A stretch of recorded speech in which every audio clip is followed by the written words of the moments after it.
secret now.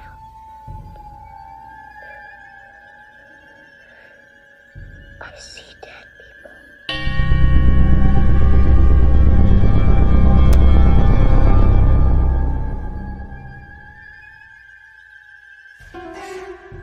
Welcome to Blondes and Booze. You are about to embark on a journey, one that often leads to more questions than answers. But fear not, your host, Krista, Aaron, and Brandi have the experience, the perseverance, and yes, even the gifts to pull back the veil and allow us to glimpse the other side. They will share not only their experiences, but will introduce you to world-renowned researchers and experiencers to help you find answers in the murky waters of what we call the paranormal. Their bonds with each other reach far beyond friendship, resulting in a pull no punches approach to the many subjects they explore. Their goal?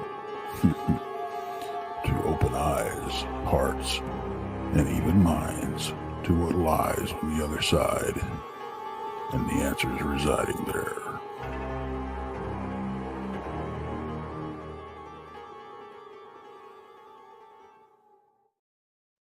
Hey everybody, welcome. Appreciate everybody being here tonight. It's Friday, yay! Friday! Yay. It's been a long week, I had to work a full week this week, so no holidays or none of that, so I didn't get any days off.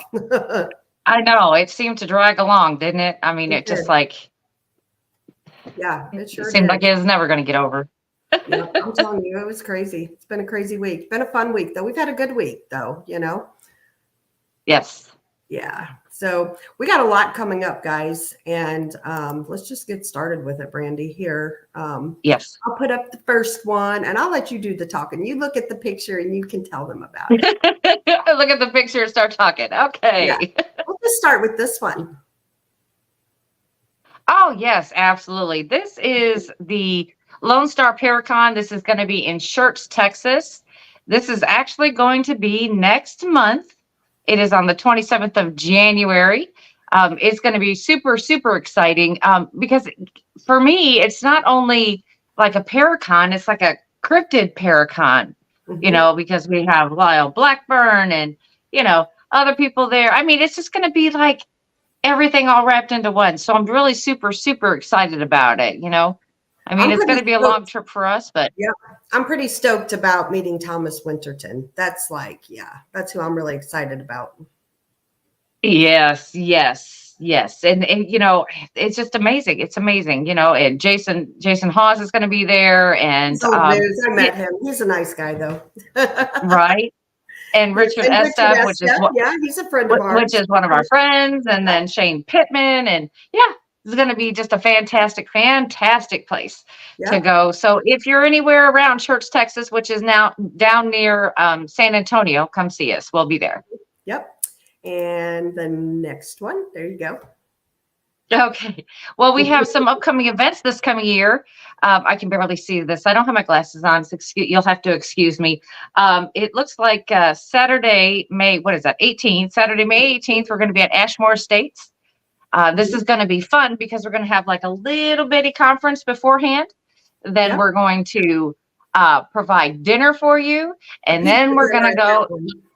Yep. And then we're going to investigate. So, I mean, you've got all that and it's all wrapped up in one price, and just come out and enjoy for the whole day and whole evening.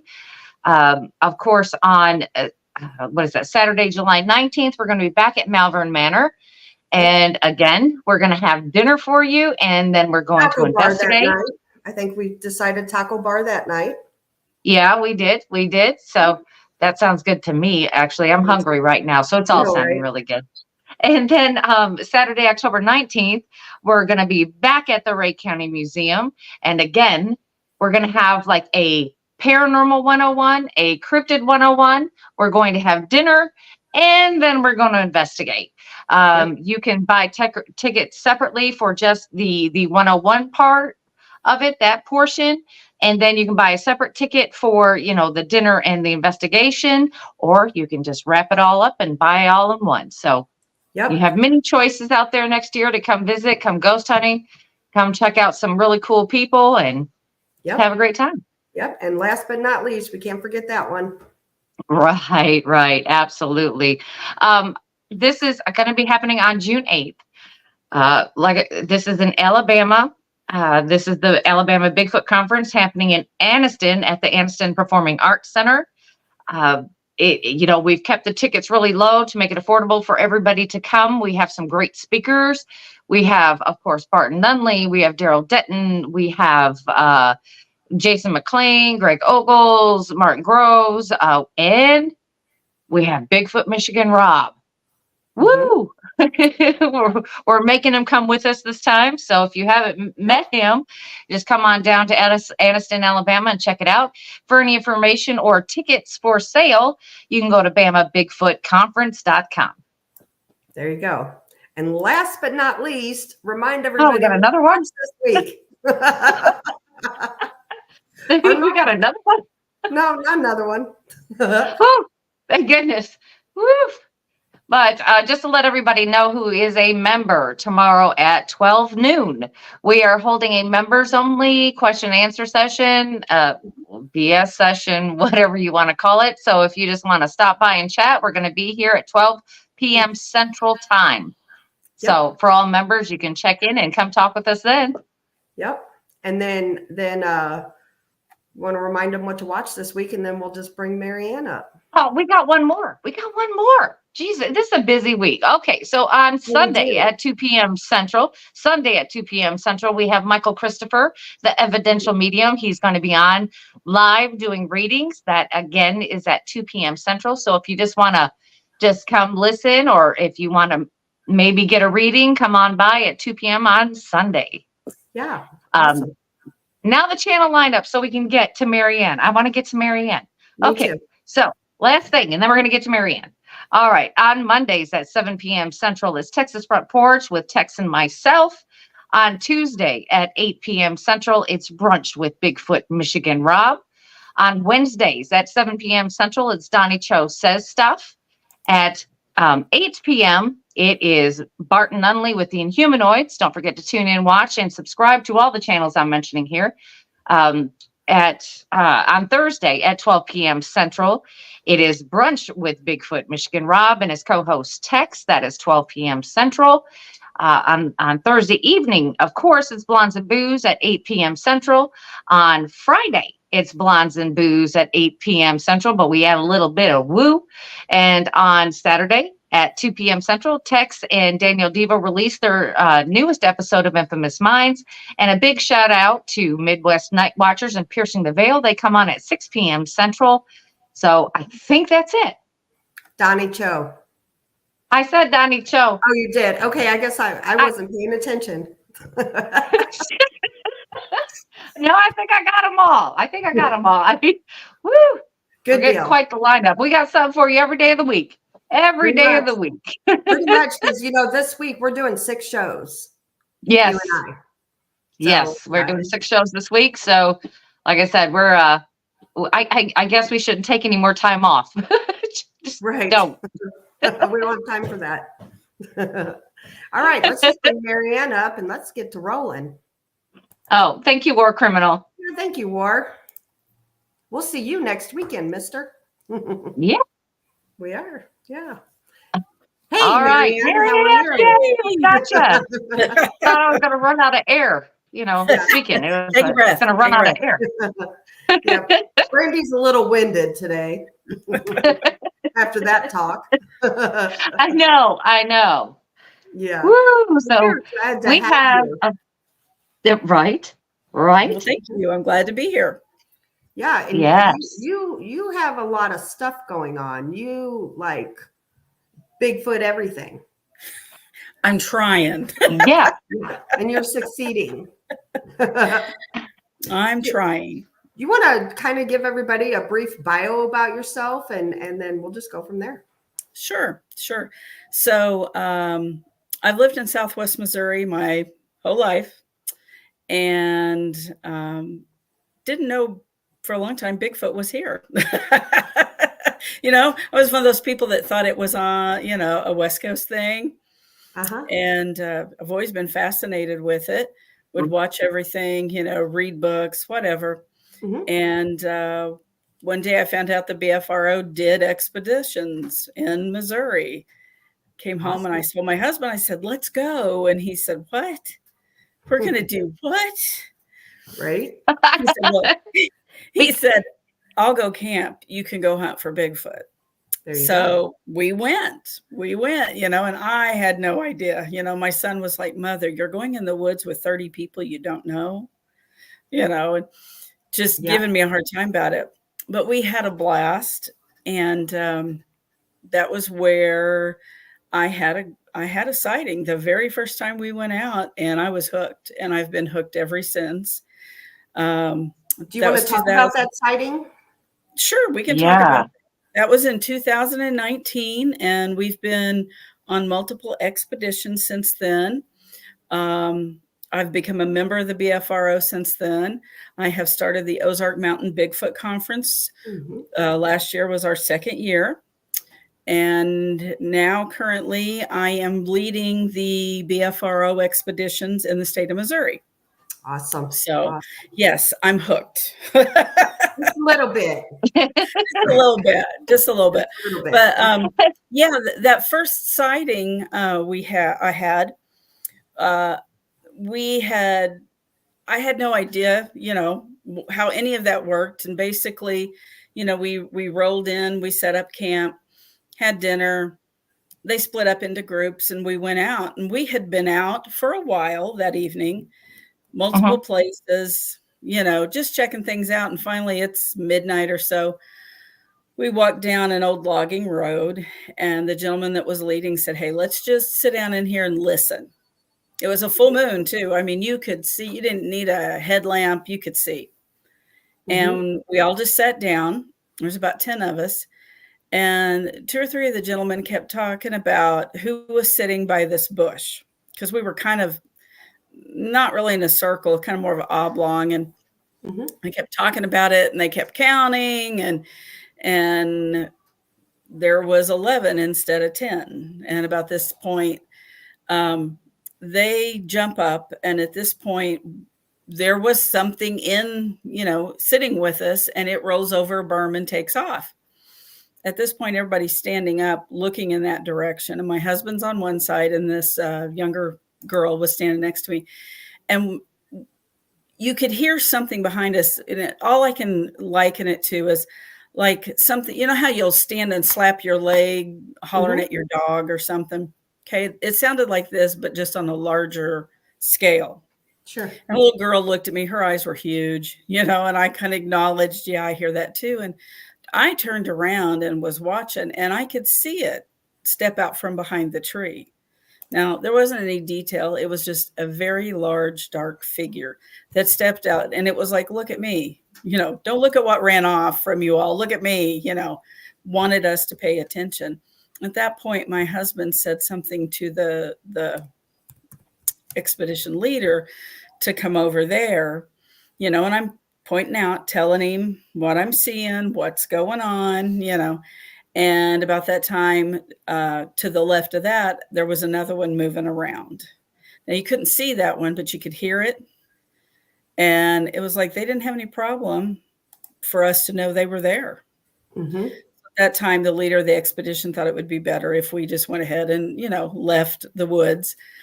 It followed us out because you could hear it. Mm-hmm. We got into the road.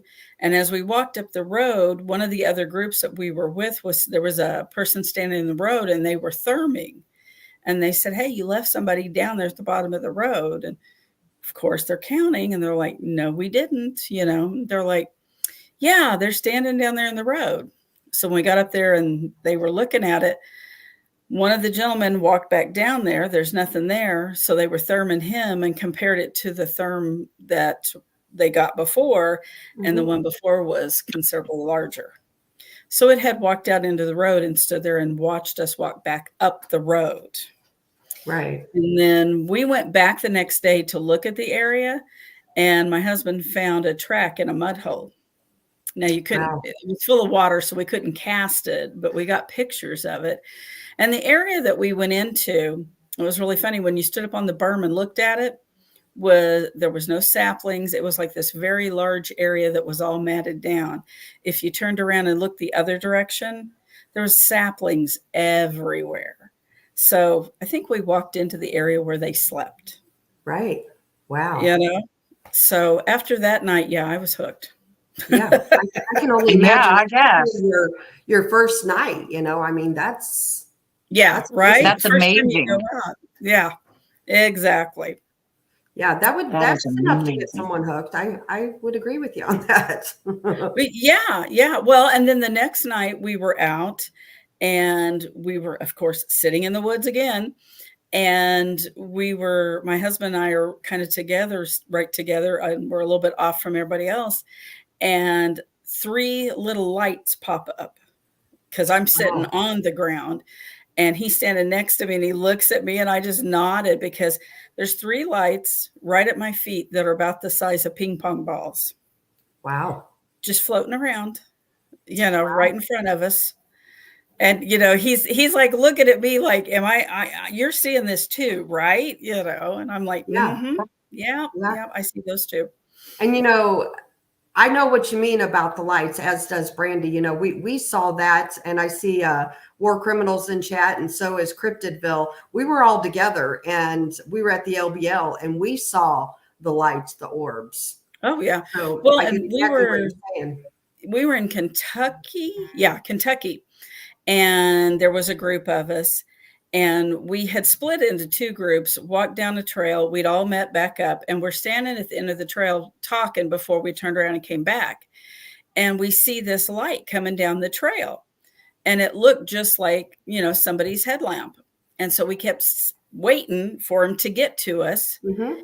And there was a little dip that they had to go down and then they would come back up. And so about the point it got to the dip, they didn't come back up. And so we're looking. So we start down the trail to see if, maybe they fell, something, right? Mm-hmm. Nothing, gone. There was no light. Wow. What do you believe the lights are? I don't know. I don't necessarily think it's Bigfoot related.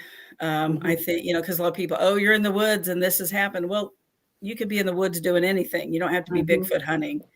And there's lights. I've heard things, could be spirits, could be some energy from the earth. There's a multitude of things it could be. But I think it's a lot more common than a lot of people want to believe. Absolutely. Because, that night that we seen them, it was in the middle of January, so there's no bugs, there's no lightning bugs out. And they were different, sizes and different shapes. So, and we were all seeing this at the same time. So it was like, the LBL is very haunted anyway. There's 237 cemeteries there. So that could explain, we were possibly seeing spirits, So were you around when you saw the orbs, like any old cemeteries or old houses or anything? Nothing that we were close to. Basically, we were on a dirt road and had just basically walked off about, 25, 30 feet and sat down. We weren't in there. There wasn't any houses. And to my knowledge, there wasn't any cemeteries that were close. Yeah. I just, I don't know what they are, but I sure would like to know because, coming from a background and doing the ghost type stuff, I've saw orbs with my eyes in haunted locations, so that's what I always thought orbs were, along the ghost line of things. And then, being out in the woods in the middle of nowhere, and then we're seeing these, it's like, okay, it's kind of weird, Yeah. Right? Yeah. It's just, because I did go try to see the spook lights in Joplin, Missouri. It's called the spook lights. Yeah. And I tried to go see those. Of course, you can't go down that street anymore. They've closed that off. You can get in big trouble for going down that road. But the road adjacent, they said that things do happen exactly on that road too. And when I was there, I saw it almost reminded me of fireworks. It was like red snapping in the air, and it only lasted for 2 seconds, but you seen it. but then it was gone. Mhm. And, they've done the tests about radiation, gases, all this. There's nothing scientifically explainable. Yeah. You can't explain, that. And it's just, yeah. So I get what you're saying, Mary. It's just like, I don't know. Yeah. Well, I've been over there. I've been to the spook light multiple times. Mhm. And every time it came out, I was with someone who lived in that area for a long time. And, okay. And so we were on the exact road that it was on. Mm-hmm. And, you sit there, you wait for it. It pops up. It sometimes comes at you. Sometimes it divides into two. It dances around. It does a multitude of things. Mhm. And so then what we would do is, she's like, okay, well, let's go down here where it looks like this is at. And we would drive down there. There's no way it can be like car lights, anything, and because of where it's at. So I don't know. I mean, every time we went down there and saw it, it came out for us. I know some people say they go down there and it was never there, but every time we went, it came out. So I don't know. Well, I'm jealous. I'm jealous. We couldn't get down that road to save our life that night. Oh gosh, a long time ago, I had this friend and we would take off and do some of the stupidest stuff at 11, 12 o'clock at night. Yeah, they wouldn't let us down that road. They've got more houses down there now, and they'll call the police on you for going down there.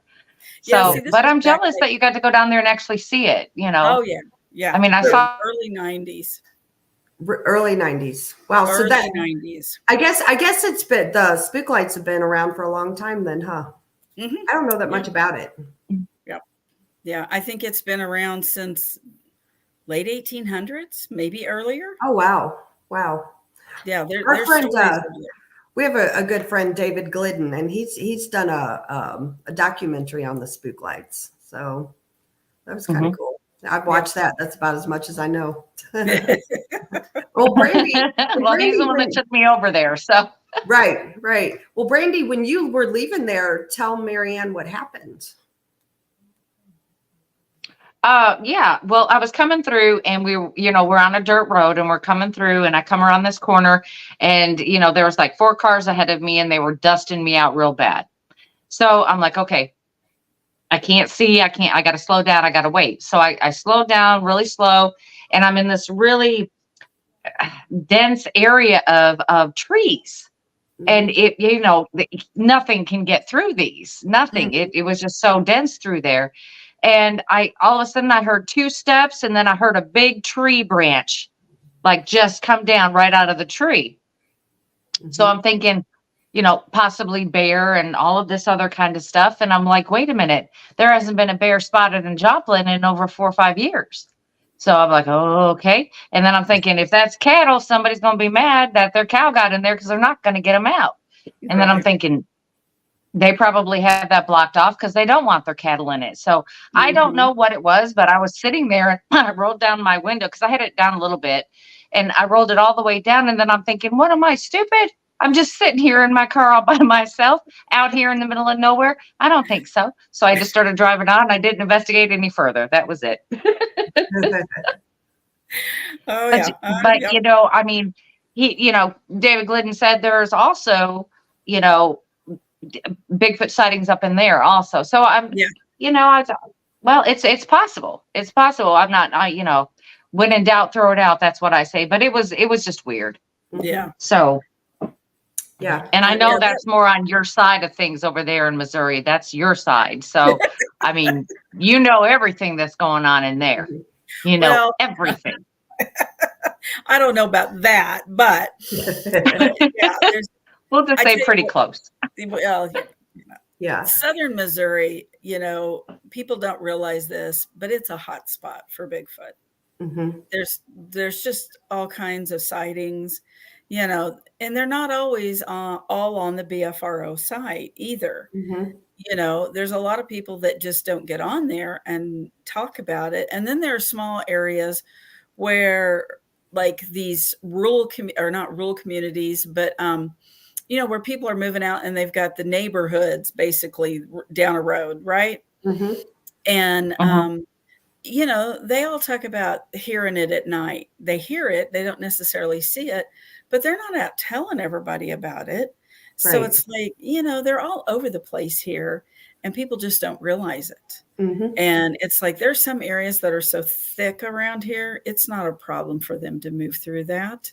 Yeah. And the deer are so thick. There's plenty of food. There's water everywhere. They have prime habitat here. Yeah. Well, correct me if I'm wrong, but I've read or heard somebody say that Bigfoot sightings are in all 50 states except Hawaii. I think that's right. Mm-hmm. So that's I think that's right. Yeah. What do you believe That's Bigfoot something. are? Do you believe what do you believe they are? You hear all kinds of things. Some say they're Nephilim, some say they're demonic, some say they're flesh and blood. What are your beliefs? Well, I definitely believe they're flesh and blood, but it's hard to say. I like to I think they're just an ancient tribe of people. Mm-hmm. I really do. They have different ways from us. Mm-hmm. They've mastered their surroundings. They don't need fire. They don't need technology because they got everything they need out there. And Right. they're the apex predator in their area. Mm-hmm. It's Right. like we're so caught up in our technology. That's why people don't see them. They can't get their face out of their phone long enough. That's true. Everybody's looking down, aren't they? They are. Mm-hmm. It's like if you go out in the woods and you pay attention, there are signs. Yeah. You just have to know what to look for. Absolutely. Now, as far as like reports, have you noticed any, because I hear about reports with Bigfoot and Dogman, all of that kind of stuff, like they're around cemeteries and things like that. Do you notice any kind of pattern along those lines? You do get reports in that area. Mm-hmm. And my personal opinion on that is I think they're curious. They're like, why are what are they doing? Why are they digging holes and sticking things in it? Mm-hmm.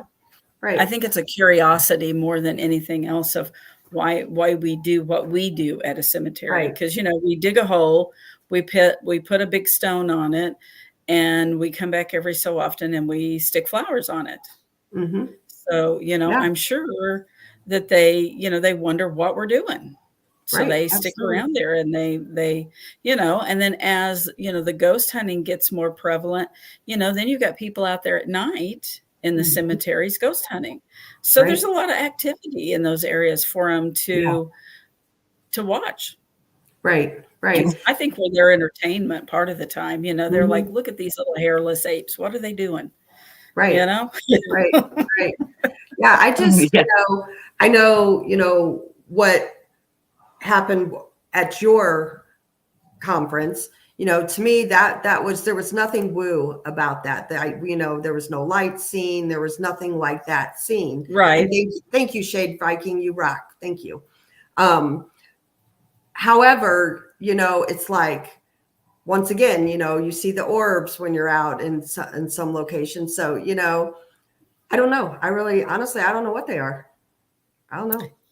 I don't know.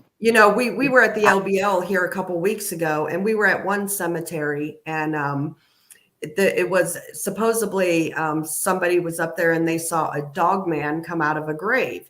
Well, to me, that's more along like the demonic type side, because the demonic can morph into your biggest fear. So maybe these people, are scared of dogmen, and that's what it come up as, Mm-hmm. So it's just, I don't know. It's just a lot of weirdness that we live in, Oh yeah, definitely. Yeah. So it's crazy stuff. Crazy stuff. We can move on to more of your investigations. I'd like to hear about more of them. More of them. Well, let's see. We've been to Kentucky a couple of times and been down there. And we went on to private property one time. That was the last time that we were down there. And there was a lot of activity on that private property, even activity during the day, because the landowner had cut some new trails for us. And the night that we saw the orbs, we were walking back into base camp on the road, and my husband was next to the forest, and there was what sounds like something was being thrown at him. The gentleman behind us heard it, and I'm on the other side. And as he's hearing this noise and having this activity, I'm walking along on the other side, and I walked into just this very sickening sweet, smell. And it was one of those you could walk into it and out of it. It wasn't just like it was blowing on the wind. It was like it was just in a spot. Sure. And we encountered that night, went back to camp. The next day when we were going to the store, I'm looking as we're driving out, and it's a field that has just been mowed. There's no flowers. There's nothing in that area for that smell. So, we were like, okay, that's odd. That was the first night. Mm-hmm. And I'm trying to remember, we had some stuff go on the second night. We thought we had a really good thermal hit. After they looked at it, it was a raccoon on the top of a rock, and the rock was giving off heat. And I mean, it really looked good. Mm-hmm. We were like, holy crap. Yeah, once they really got to looking at it, it was stinking raccoon on top of rocks that were hot from the day. And it was like, well, that's, but the last day that we were there, we had went out during the day and done some day hiking, like I said, on the new trails. Landowner was really nice, cut these trails for us. And I'd actually found a print. I had like a hand print. Now it was in leaves, and it was really, there wouldn't have been any way to have really cast it because it was in leaf litter. Mm-hmm. But we were looking, and one of the gentlemen with us, he had something that it screamed like a banshee or something. And he did that in the middle of the day, and we got an answer to it. Wow. In broad daylight. We were all like, oh, okay, that's, maybe you shouldn't do that again. Yeah, that's crazy. Yeah. Probably not. Thank you, Shelley. We appreciate that very much. Thank you, Shelley. I couldn't even imagine. I'd be like, mm-mm. Right. Oh, yeah. You make sure your eyes get big. You're like, oh, okay. All right. So what kind of an answer was it? Was it a scream back or? It was a whoop back. Okay. Oh. Yeah. Whoop back. Yeah. Yeah. And so we didn't hang around too long after that because we were quite a ways back into this property, and we had to walk back out. And we were going to go back into that area that evening.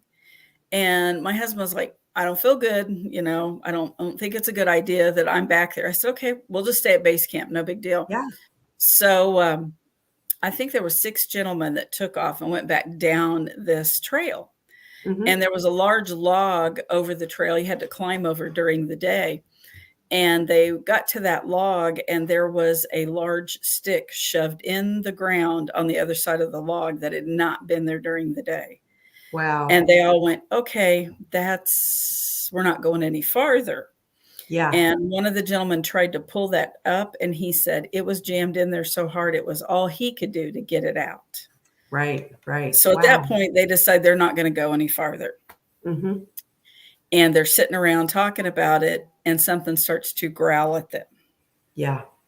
Wow. And and so they're like, okay, that's probably time for us to leave. Mm-hmm. And so they start to head back out. Yeah. It stayed just inside the wood line and growled at them all the way out. Wow. And they had to come out of the woods, travel along a little creek that was at the very bottom of a field, and then travel back up the hill to get into another field. And it followed them all the way back up into the top of the field and growled at them all the way. Mm-hmm. When they got back to base camp, here's 6 grown men. Their eyes are huge. They couldn't even hardly talk to us because they were petrified. They had been chased out of the woods. Wow. That's crazy. That is. And out there, scary. That's scary. Yeah. Yeah. And we were camping all over the place out there. So where my husband and I was camping was not that far from the field, and I'm thinking, is this Right. a good idea? Is this a good idea? Should we Right. pick it up and move the tent? I Right. said to him, do you think maybe we should sleep in the truck tonight? Yeah. Yep. You have a question. Facebook user asked, have you seen video of Bigfoot walking and disappearing? Is it cloaking or stepping into portal and disappear? What are your thoughts on that? I don't know. I have not seen that personally. Yeah. My thoughts on it sometimes too is they move so fast. I wonder if it is just that our human eyes cannot keep up with them. Mm-hmm. The way that they move, they have such a different gait and stride to them, and they're so fast. Mm-hmm. It's like, could we just maybe not be seeing where they go? Right. I mean, I'm not sure, I don't want to throw woo at it because first of all, we don't even know what they are. So we can't, it's going down a needless rabbit hole at this point to throw woo at it, because first of all, we need to prove that they're real and figure out what they are before we go into trying to, say, oh, they have all these attributes. Sure. I mean, I totally, I agree with you. Do you want we just don't know enough to No, we don't make an assessment. We just don't. I mean, we can go with opinions and theories all we want to, and Krista and I do. I mean, we can only go based on what we saw. That's it. You can't base it on anything else. And, so, I mean, maybe they do. Maybe there are portals. Maybe they're this. Maybe they're that. We don't know. So you just don't know. You don't know, and a lot of the times too, you don't know the backstory behind these pictures and videos. You're just getting, these little clips of things. So you don't know all the backstory. And most of the time you need to know the backstory. Yeah. Right. Yeah. Right. Exactly. And I mean, I guess that's why you do what you do, Mary. I mean, is because we're all seeking the truth about these things. We know they exist. But what exactly are they? That's exactly. But it's like we've got to convince the rest of society and science that they're real. Yes. Right. Yes. Exactly. So that they all don't think we're crazy. Yeah. Right. Yeah. Somebody talks about, and the Facebook user know about the DNA study, and I do know about Melba Ketchum. Oh, and they say that Melba Ketchum, the Sasquatch Gnome Project. Yeah. Yes. Where they're, a percentage human and a percentage unknown. And that's interesting. That just is a whole nother show, because that just leads me back to, are they the missing link? They say that there's a missing link in human evolution, and could it be it that they just parted ways and said, well, that's it, we're just leaving. And they just, maybe that's what they did. I don't know. Yeah. See, that's the thing of it, is we don't know. It's like, are they an offshoot of, the Homo sapien lines? I mean, we don't know that. And if that's the case, then that's a whole nother, Absolutely. Yeah. And are they Nephilim and all of that? I don't know. I'm just trying to explore it all. And again, Mary, as and I know, Krista knows, we can only say what we saw. We can only tell you what happened. But is that the case in every sighting? But probably not. No, probably I'm sure not. it's not. Yeah. And the thing you have to realize too with that is, everybody's perception is different too. Do you remember a few years ago when there was on Facebook and they had that pair of tennis shoes, and some people saw pink tennis shoes and some saw blue tennis shoes? Yes. That's the thing about it too, is we assume that we all see everything the same. We don't. No. We don't. And that makes it hard, because when you've got these people that see things slightly different and they're telling you that, and then people are like, oh no, it's like, you don't know that. You don't know that. That's what they really might have seen. Absolutely. Absolutely. Yeah, it's interesting. So you sent me a video. Yes. And I'm gonna play that video, and it's about a little over 2 minutes, so everybody else can see it. And then when it's over, let's talk about that video and Okay. what led up to all of that and all that good We can stuff. do that. So Because it's super cool. it is a cool video. So be patient with me, guys. I got to share my screen here. So let me do this. All right, I got to share my screen first, I guess. All right. Share screen. And I think it's that one. Yep. Okay. Can you guys see that picture? Yes, it looks great. Yeah. Yep. Okay, I'm going to play it.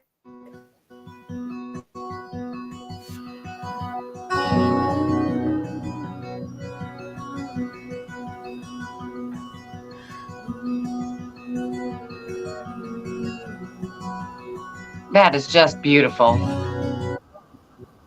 It is. Well, we were looking at some tracks. It was people, and they couldn't decide if it was people. So I took my shoes off, and I'm walking around barefoot, going, "See, look, what?" Wow. I would have done it too.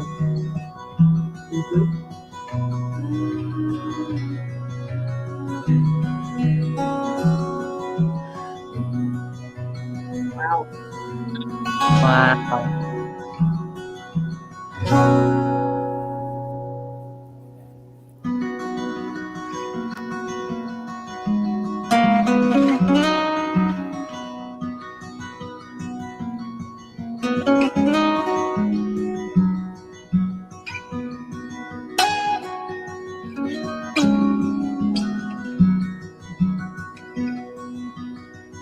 Almost like see it move.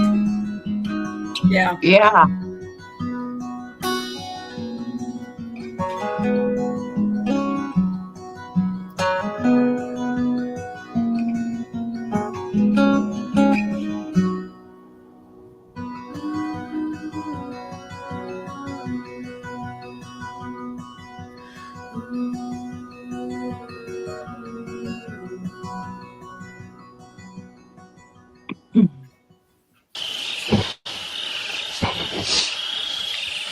Oh, yeah, there's one behind us. There's one behind us. Oh, yeah. I see something there walking. It's in that. Yep. Oh, man, they've got a good thermally. He retreated. It's.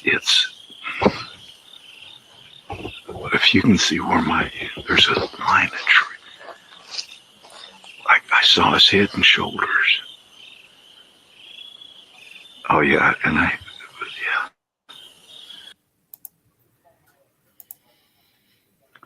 That's Wow. fantastic. That's fantastic. Yeah. So we awesome. were down there during the day, and we were walking around because we wanted to go back down to that area at night. So the first part of that is us down there during the day. So that evening, I don't know, about 8 of us, I guess, took our chairs and went down and sat on that gravel bar, because in past years, they have thermed those on the other side of the river there, up on top of the rock face. Mm-hmm.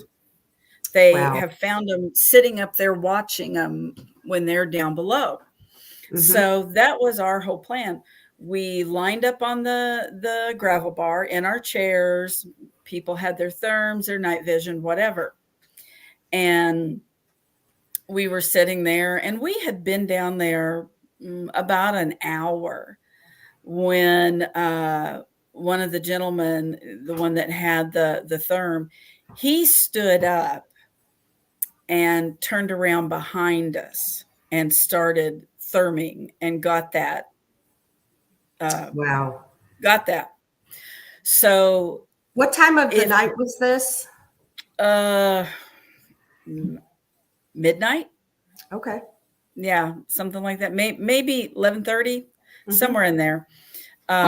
And that where that was at was about 20 feet behind us. Wow. That's how close it was to us. And it was right in the edge of the trees, the brush.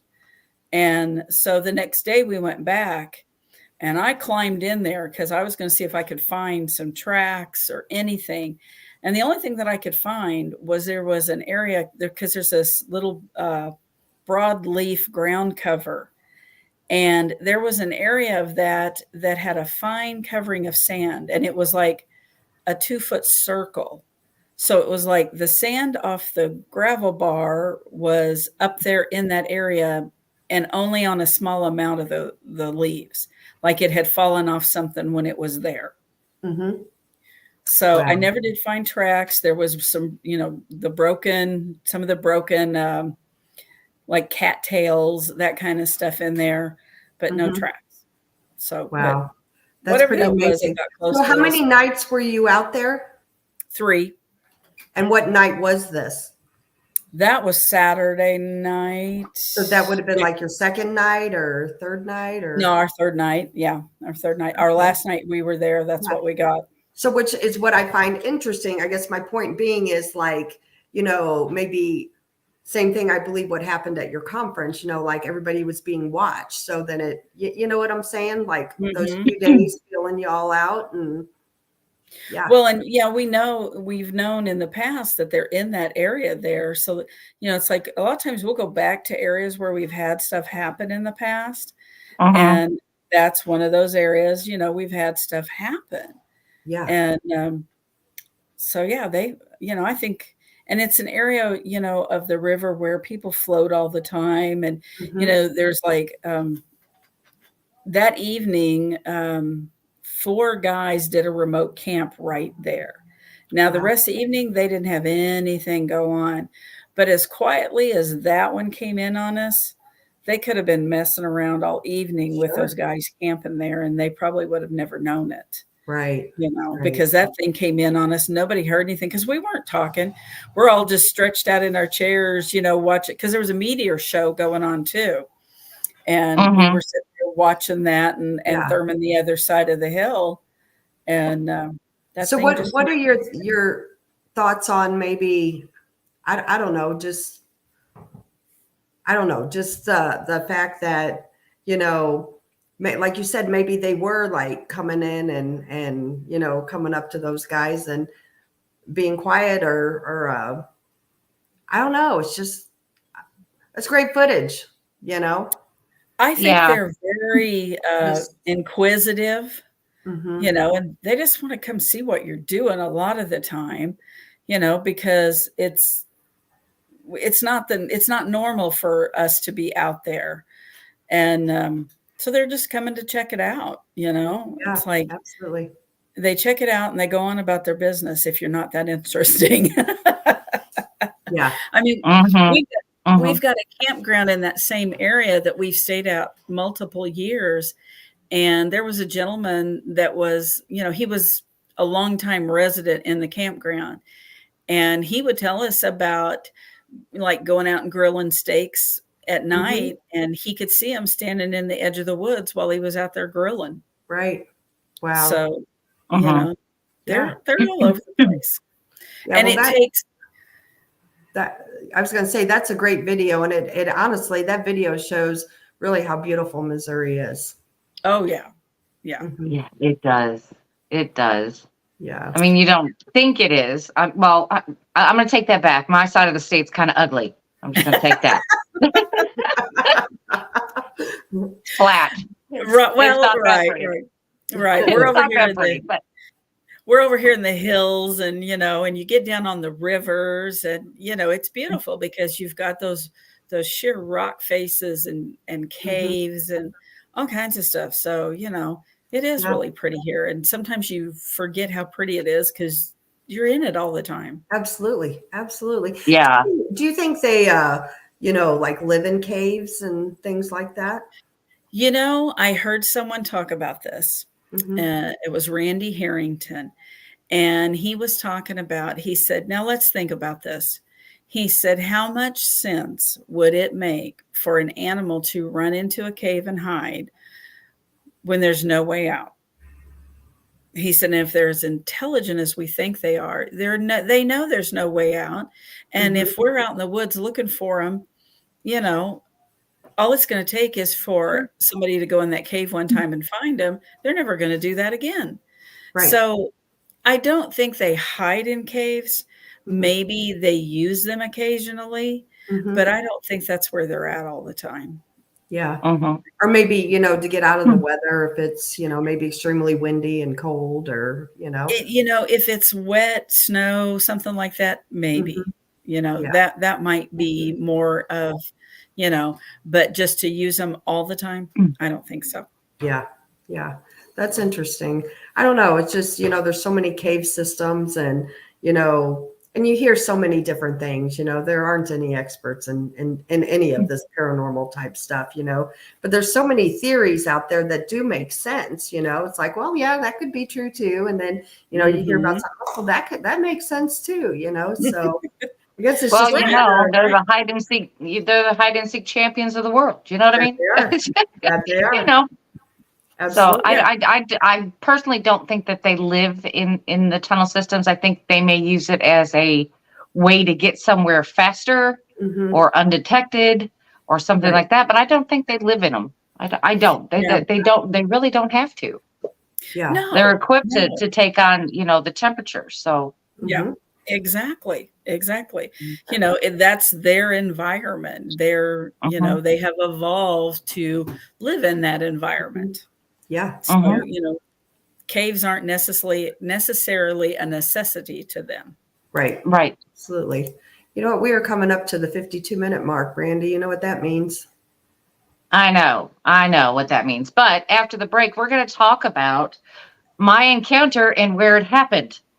It's with Marianne at her conference. So after the break, that's what we're going to talk about. So hang with us, and we'll be back in 5 minutes. Yep. Stay tuned, everybody. We'll be right back.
strangest thing. It's shorter than you think.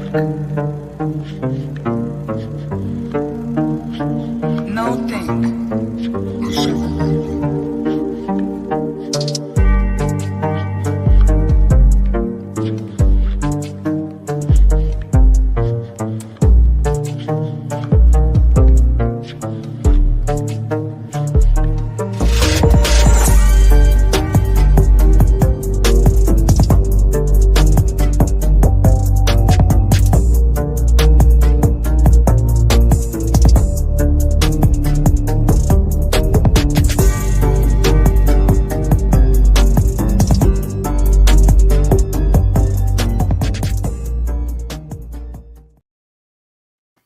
Everybody, thanks for sticking around. We appreciate each and every one of you. Absolutely. I do have to say something real quick. Marianne, the one thing that I do appreciate about you, the BFRO, has a stigmatism of, omitting people's encounters. However, you are on the flesh and blood side. However, your mind is open. Yes. You're not saying, no, your encounter didn't happen. You didn't have that happen like that, and I appreciate that about you. Well, I think you have to be that way because, like I said, when we were talking earlier about different people's perceptions, it's like you have to be that way. You have to listen to them. You kind of have to find the backstory. There's just so many different elements to an encounter, and you need to know all of those because maybe some of that they might think is woo, you can figure out what it actually is. Mm-hmm. Yeah. And some of it may actually be something else. I mean, we don't know, but that's why we go and look so we can just have more and more information. Absolutely. Absolutely. So let's go back to September. Yeah, let's go back to September. The weekend that changed mine and Krista's lives forever. Let's just go back to that weekend. Okay. And So, talk to us about the conference and exactly what you do at your conferences and things like that. Let's talk about that for a minute. Okay. So this year was the second year that we had the Ozark Mountain Bigfoot Conference. Now, the first year I had it was strictly a conference. So this year I got the bright idea we're going to camp out first and then do a conference. So we found some private property the gentleman was nice enough to let us use, and he had activity in the past. Mm-hmm. And so that's what we did. We set up our camp, brought people in, we were doing night treks and all that good stuff to go along with the conference. Mm-hmm. And we had brought people in on Wednesday, and then we had some more people come in on Friday. And then we had just, the people for the conference.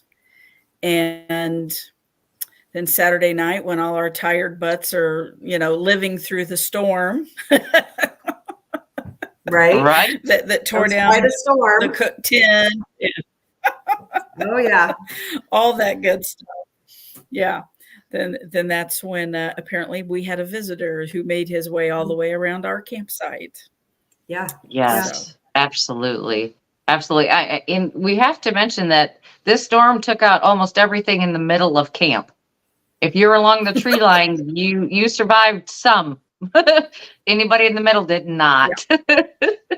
Yeah, the cook tent was a complete loss. But oh well, we'll know better next time, right? At least everybody was safe, everybody, nobody was hurt or anything like that in it. So it's all that matters. Right. Exactly. So, exactly. Yeah. And I was so tired. I was so sound asleep, and I missed out on all of it. My husband gets to hear it, Brandi gets to see it, and I'm asleep. Yeah. Right. And one night you fell asleep, right? Right. Out of all, because I have to say this, Mary and we went out on a hike the night before with Chris Nichols and Shane Carpenter, and we spent a couple hours up in there walking around, sitting a lot though. sitting a lot, just waiting and listening. And we didn't encounter much. We were looking through thermals. We were doing everything, infrared, everything that we could look at. Didn't see a thing up there. So I'm like, okay. But, somebody did have a visual. What was it, Thursday night or Friday night? I think it might have been Thursday night. They had a visual. No, it was Friday night. I think it was that lady. You know who I'm talking about, guys? It was the couple that was there. I can't remember her name. Well, she's going to kill us. I can't remember her name right now. The blonde-headed one. She went out she's to kill use us. the Michelle? restroom. It might have been. Michelle She went out and her to use husband. the restroom, and she thought she seen a figure, but kind of blew it off. Yeah. Mm-hmm. And and she was explaining it to me, and she described it. I actually finished her sentence as she was describing it. She goes, "Yeah, that's it." So, I think they were creeping around a little earlier than what we had anticipated. So, Mary, that goes back to what you were saying earlier, as that they were watching and doing stuff around the camp where we couldn't see them. Well, and I don't know if you guys remember, the landowner was telling us earlier in the week that we were there, he had went to the store and bought 2 flats of eggs. I forgot about that. Yeah, right. And he'd bought them for his son, and his son had put them on the deck, went about doing his chores, and forgot to take them in the house. When he comes back out the next morning, 1 flat is gone and 1 is still there. Now, the 1 flat's completely gone. And if you've ever went and bought a flat of eggs, not a carton, a flat of eggs, nothing's going to drag that off. If that was raccoons, there would have been broken eggs and everything would have been torn up, chewed up, whatever. One of the neighbors tried to say it was the Great Dane. He doesn't have hands. He's going to drag that off and make a mess too. That flat of eggs was finally found 3 or 4 days later in the neighbor's yard. 1 row of the eggs was still intact in that flat. Yeah. So if a raccoon or something, there's no way a row of eggs is going to be intact. There's no way. It's something with hands has to pick that up and take off with it. Absolutely. Yeah. So yeah, they're out there. I think they were up and down the creek behind where we were camped because people kept hearing things the whole time. I think they were using that creek to kind of skirt around us and peek up on us and things like that. But yeah, they're definitely out there. Yeah, I really believe, because right before I went in to go to bed, I went behind the tent and used the ladies' room. I really believe I mooned a Bigfoot. She really believes she did. Yeah, and she might have. Don't let Shane hear that. After, Yeah, Shane likes to give me a hard time about that, because the first night we were out there, I got up in the middle of the night, got out, went completely behind our tent, and it was butted up right against that fence and the creek. And I'm out there going to the bathroom, no big deal, come back around. I mean, I did think about it going, okay, this is going to be the time when something reaches out and grabs me and I'm going to wake the whole camp up, Right. But I go back into the tent, go back to bed, wake up a little while later and have to go to the bathroom again. I'm like, are you kidding me? Really? Okay. So I got up, stepped out, and the whole feeling was different. I was like, I am not going anywhere. We had a tarp down, and I basically stepped like 1 foot off of it and just right there. It just felt, it was just completely different feeling, that whole time. And it was like, I am not going back behind that tent again. Thank you very much. Yeah. You probably Right. it yourself. Right. Well, as you can see, Shane's in there going, I've got unreleased trail cams, he's always telling me, you don't know where my trail cams are at and what yeah. That's hilarious. You just have to tell them, if it's female, if females are sleeping in the tent, don't put a trail cam there. Right. because we're not going far from the tent, you know. No. So Exactly. so let's go by this, you know, back up a few steps. Now, our tent was right next to yours, Right. and my car was parked in between your tent and our tent. Right. But your husband was saying that he was hearing things. And so was it that night he flipped around, or was it that night he decided to sleep with his head at the other end? I think I'm trying to remember. He I think had done that the night before, where he had flipped around and his head was at the other end of instead of his head being at the back of the tent, his head was at the front of the tent. And so, yeah, he's laying there that night and could hear it at the back of the tent. Mm-hmm. Right. Yeah. And that was the same with me, because I heard it, but I also saw the shadow from like the tent, the way I saw, like probably from the arm, halfway up the arm, up to about here or so. You know, I mean, it wasn't the total head, because I didn't see anything conical or, you know, anything like that, but there was definitely something there. Thank you, BMR. Thanks, Rob. Yeah, and poor Krista. Poor Krista had her nerves are rolling, you know, because this is what we do. We talk about all the cryptids and humanoids in the area and all this other kind of stuff. And, you know, in that area, we're not just dealing with Bigfoot. There's other things out there. So I know in Krista's mind, she was rolling through every one of them. Right. Going, what is that? What is that? What is that? You know, because some are not so nice, you know, I mean, there's not really good stories coming out of some of these cryptids. And she's like, and I can understand where that would, you know, and I guess for me, it was, I treated it kind of like a bear encounter. Yeah. If it ain't messing with me, I'm just going to lay here, be still, and do nothing. That was my whole thing. I'm just going to do nothing. Hope it doesn't see me. You know, Right. I'm hoping it doesn't see me. I'm just like, you know, but that's how I had to treat it, because what am I going to do? You know, and like I tell everybody else, in that moment, I realized that being in my car is not safe. It is not safe. It is a false sense of security. Yeah.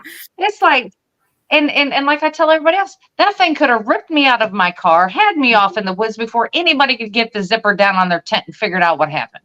Right. You know, so I still sleep in my car though. Protection than the rest of us did in a tent, Brandi. I'm just saying. Yeah. Well, I mean, that's true, but I mean, it you know, it's still kind of like the same thing. I wouldn't have called it protection at all from what I had seen.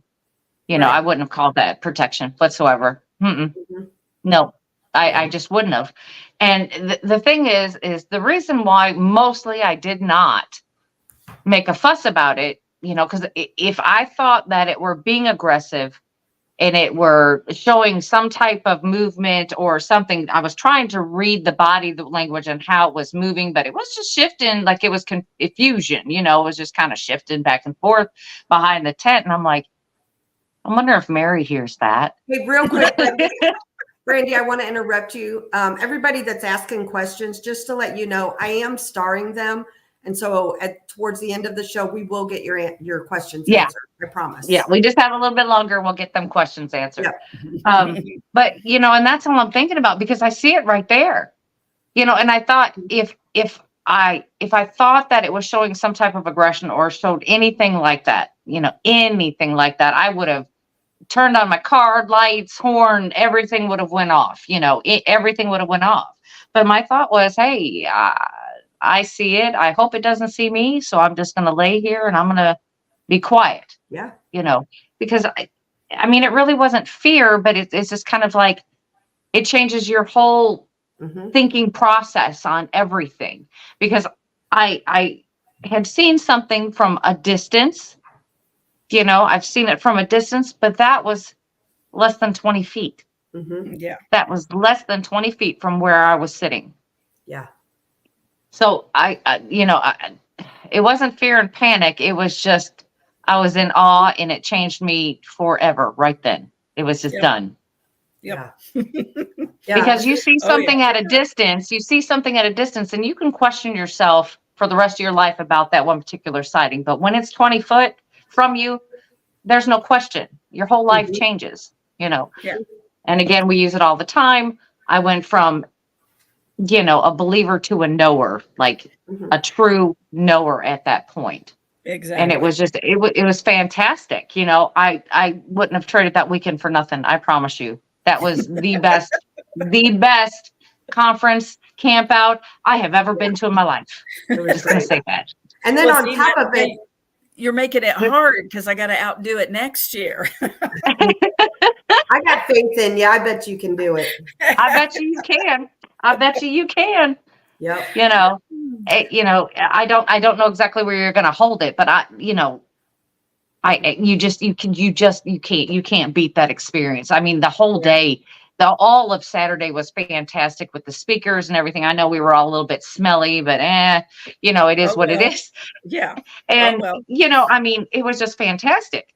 I enjoyed every minute of it. It was fantastic. And I we're going to have Mary tell you about this conference.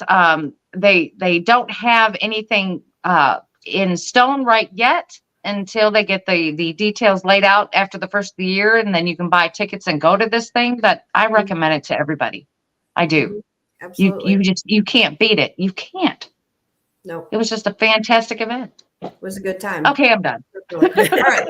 I'm done. Back to the Bigfoot. Not only did you actually see it, but the next day there was proof. Oh yeah. You guys. Oh my gosh, yes. About that. Well, look, I'm here. I've got Mary. Well, we got BFRO out there. We've got Randy and Shane. This is what they do. They track these things. They look for them. They know what they're looking for. We have Daniel Perez from Bigfoot Times. We've got all these other people out there that do the same exact thing. I could have not had an experience in a better place at a better time, because it was well documented. It was written up. It was fantastic. So, I mean, the caliber of people that were there, you can't ask for anything better. Yeah. You can't. Yeah. Especially when you're out there hiking and stuff, you can't. Exactly. And Daniel named it correctly. It was the perfect storm. All the right things came together for that weekend. Yeah. Exactly. Yeah, especially me going after the storm, because I had a mattress and I'm like, I'm not laying on the floor of a wet tent. I'm just not doing it. Not on my mattress. It's going to be cold. I'm just going to sleep in my car. Mm-hmm. I mean, that whole storm changed everything that I was going to do for the evening. It changed everything. Right. Because we were getting ready to go on a hike. Yeah. Yeah, when you all told us a storm's coming in, we were getting ready. We had our gear on. We were ready to go. And then they're like, well, hey, there's a little storm coming in. Shouldn't last that long. That was Shane. That was Shane, by the way. That was Shane. He is not in charge of the weather anymore. Yeah. That was funny. He's no longer in charge of the weather. That's it. That's it. Exactly. We're not doing it. We're going to assign somebody else to be the weatherman. Okay. Right. Exactly. But I mean, for it was the perfect storm. Like I said, it blew the trash everywhere. It gave them something to come in and look for. Mm-hmm. I mean, because they've been watching us all week, and then you're thinking, okay, so our food that they could smell daily was in these bags. I'm sure they were watching that. And then all of a sudden, all this stuff is blown all over camp. Mm-hmm. It was just perfect just to go in there and just see what everybody was doing, and then with the storm, it made everything, soft, but it didn't make anything muddy, which was really weird for me. I figured that all that rain would have made everything muddy, but it didn't. The ground was still very hard. But I mean, that whole weekend was just planned just perfectly. It was great. It was awesome. Yeah. It was just awesome.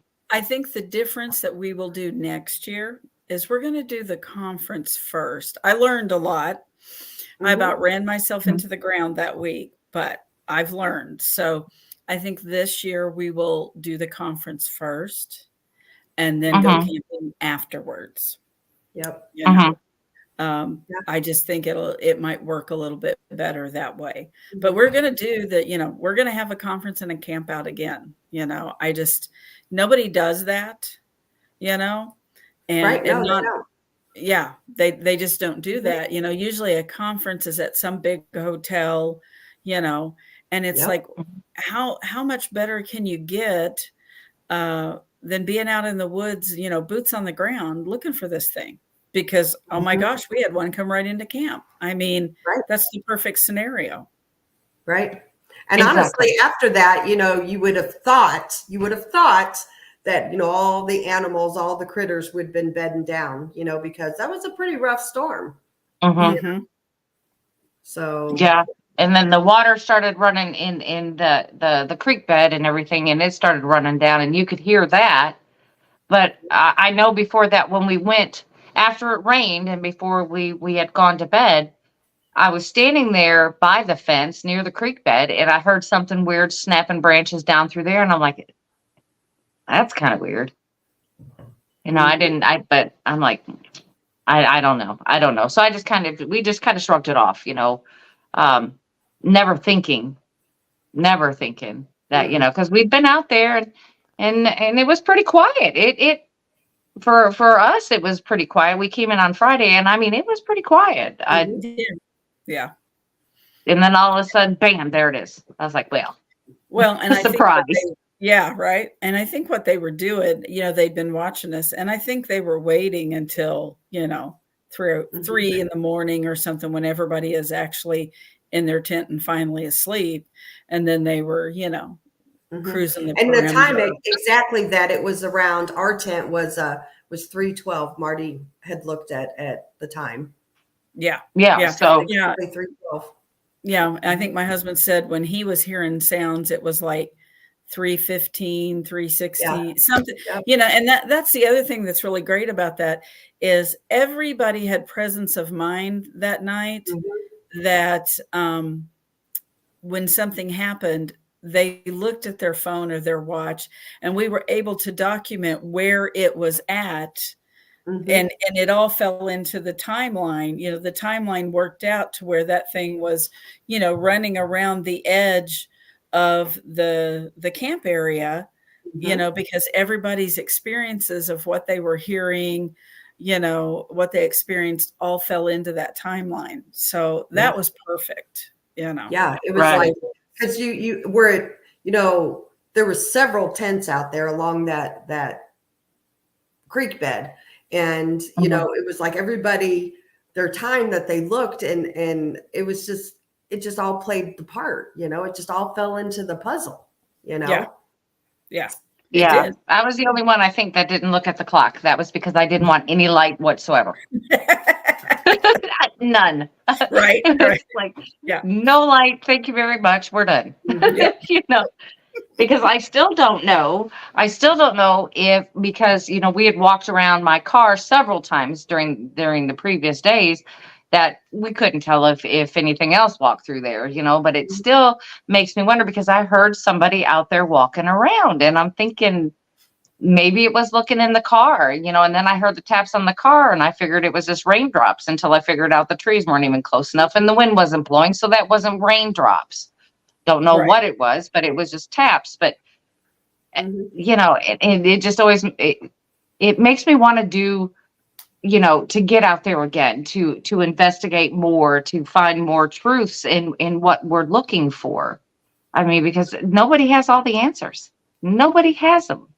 Nope. Right. And I mean, we probably won't know until we die, but still, I mean, there are worse things. Hopefully we'll find something out, right? Yeah. Well, yeah. I mean, eventually, the government finally said that there's aliens, so maybe. So, maybe there's hope. Maybe they'll, finally in the next couple of years admit that there's Bigfoot too. Right. Let's not wait 40, 50, 60 years, okay? Right. You've got a couple questions here, Mary, if you don't mind answering. Okay. The first one, William says, what are your parameters for recording and investigations? Well, it helps if areas that have had sightings, that we get reports on, that we go in and, look to see, first of all, if it's a legit thing, Mhm. we go in there. And some of the areas that we've gone to for years because we just keep having our own Sure. experiences. Absolutely. And a lot of it goes on, we're getting reports from people of hearing things, seeing things, footprints.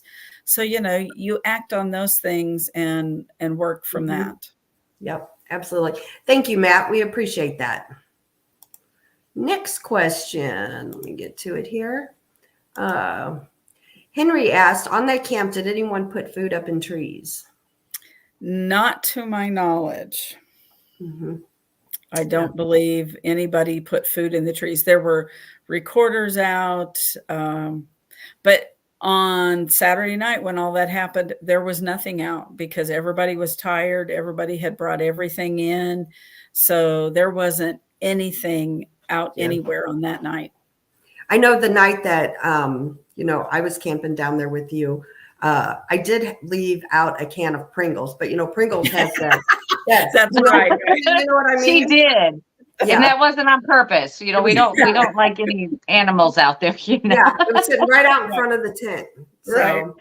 So if you want to Didn't mean consider to, that putting but- food out, that was an accident. Yeah. Let's Right. see. William asked, what do you look for in a report to decide to investigate? Well, that's another, on reports that we are given, you can tell usually, ones that are not, because it's vague in what they're saying. And a lot of times, if it's BFRO, we call them and talk to them. Mhm. And after you ask somebody a few questions, you can get a pretty good sense if they're telling you the truth or not. Yeah. That's just, and some of them, when you read them on the BFRO site, you can tell right away that they're just, Sure. they're not, it's what they're describing and things like that. And you get people that do that sometimes where they just, they're trying to get you to come look at something that's nothing, Yeah. Mhm. Yeah. So that's part of it. It's just looking at what it is. Like I said earlier, we're looking for people that have seen them, heard them, tracks, that kind of stuff. Yeah. That's what Yeah. we're looking for to go out and investigate. Well, I'm going to ask you this question because you hear it a lot. And I've told you my feelings a lot about the BFRO before you and I met. And, you hear about a lot where that they omit things on reports. Can you touch on that? That's another one of those things that I can only talk to you about what I've experienced, and I hear that a lot. And, I believe that there are just certain people in it that, they believe it's a flesh and blood animal and they just don't want to go down that road. Yeah. Whether it's right, wrong, whatever. That's basically what it is, Right. And like I said, we can only do so much. And what happens to it once we submit it, that's out of our hands. Right. But you yourself, you submit the true actual report. Right. When we're talking to people, we put everything down that they tell us, just like they tell us. Yeah. And that's how we send them in. Absolutely. Awesome. Yeah. A lot of people, they say the same thing, and I've heard about that for a long time. So I'm glad you could kind of talk about that not all BFRO does Times that. are changing. Let's just put it that way. Times are changing. Right. Right. Because it's like, that, like I said earlier, you also have to know some of the backstory on some of that, because it may not actually be something that's supernatural or woo or however you want, after you've talked to the people, it might be something that's explainable, Like when we were talking earlier, it's like, are they going into portals, or do they do this or do that? Maybe they're just moving so fast they look like they disappear. Yeah. I mean, because I've heard people talk about the rate of speed that they move at. It's hard to keep up with them watching them. And if you were to take your eyes off of them for a second, then you've lost them, and it could look like they've disappeared. Yeah, absolutely. I mean, I'm not saying that's the way it is all the time, but there are a lot of avenues to explore in why certain things look the way they look. Sure. Welcome to being a member, Hand of Odd. Appreciate you. I'm tired today. What are your feelings on and your beliefs? I got to ask the question because we do a lot of Dogman shows. What are your beliefs on Dogman? Do you believe in them? Have you experienced anything? I've not experienced it, but from what I have listened to, because when I work, I listen to podcasts all day, and I go through a lot of podcasts.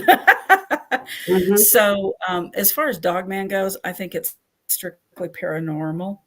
Bigfoot, there's biologically could happen.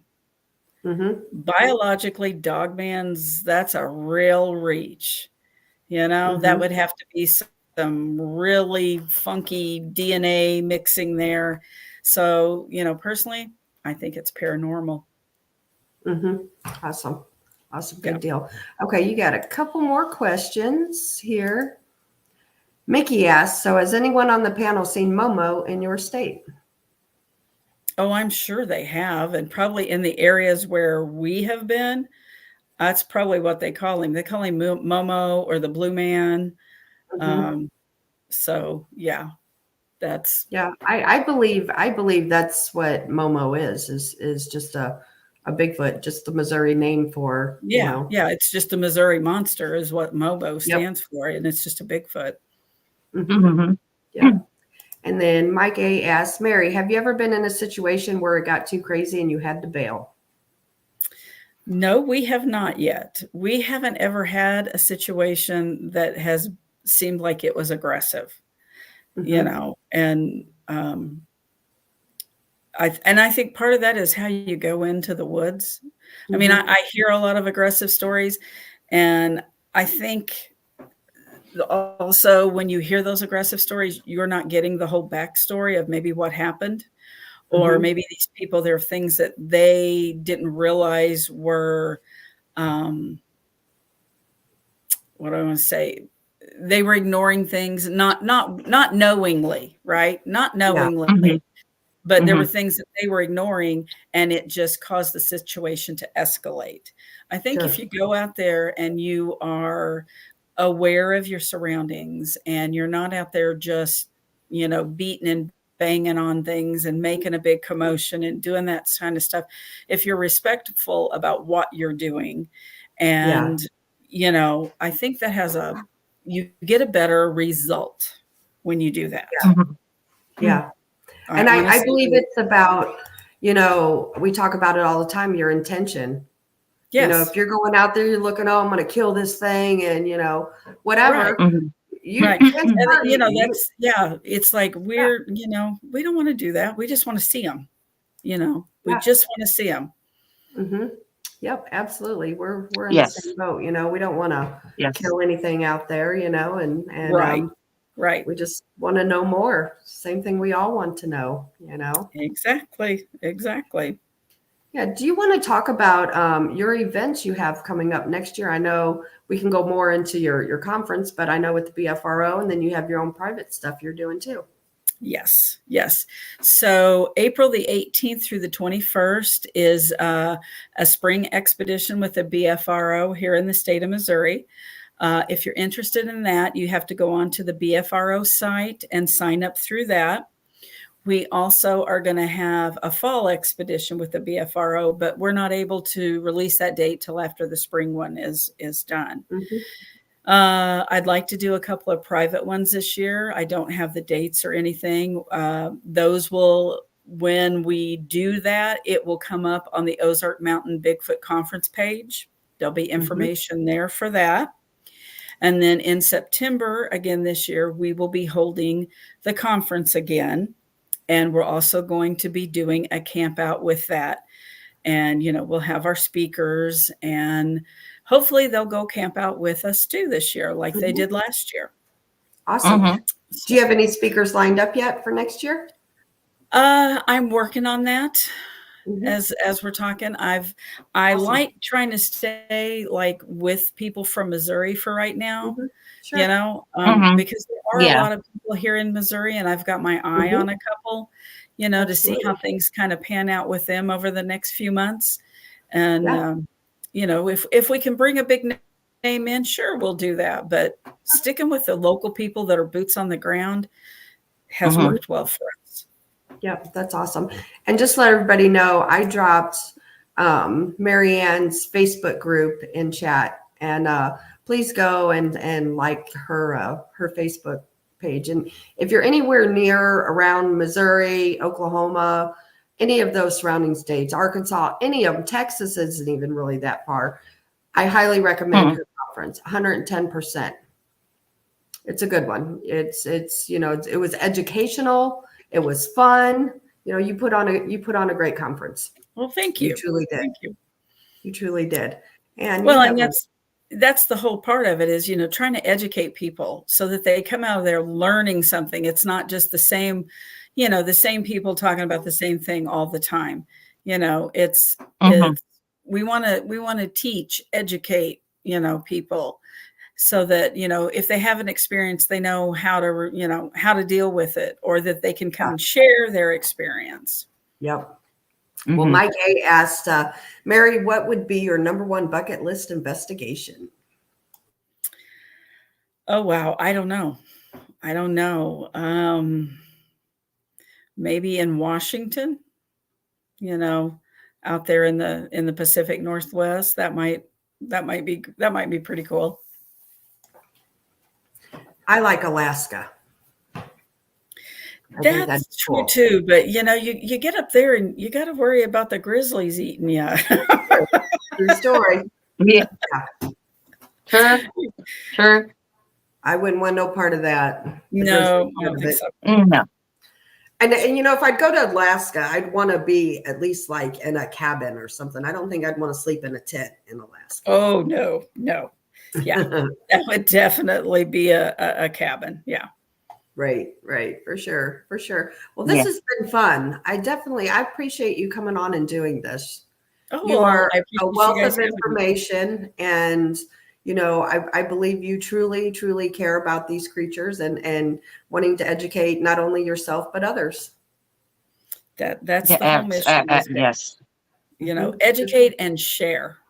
Yep, absolutely. Right. And that's my thing. There's just we can all learn from each other, and that's what it's about. Exactly. Yep, for sure. Real quick, I want to thank War Criminal 7, Shade Viking, Shelly, BMR, Planet 412, and Hand of Odd. Appreciate the super chats, the new members, all that good stuff. And we appreciate everybody tuning in and watching, because it's been a great show. Thoroughly enjoyed this. Yes. Absolutely. It's been fun.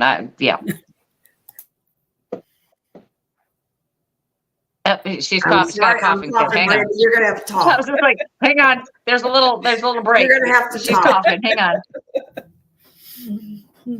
Yeah, she had this cold, but the cold is like it's just hanging on with her. She'll have to stop and cough, and then she'll come back on. It's just been hanging on to her forever.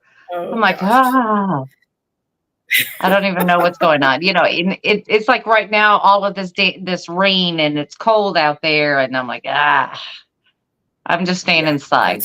Forget it. I'm just trying to forget the outside world for now. I hear you. Right? I think she made it. Yeah, there she is. She made it. Back. So she's anyway, back. Yeah, but we do appreciate everybody tuning in. And tomorrow we're doing a members only show at noon Central, I believe, Brandi. Mm-hmm. And then yes. on Sunday afternoon, we're going to do live audience readings with our friend Michael Christopher. He's awesome.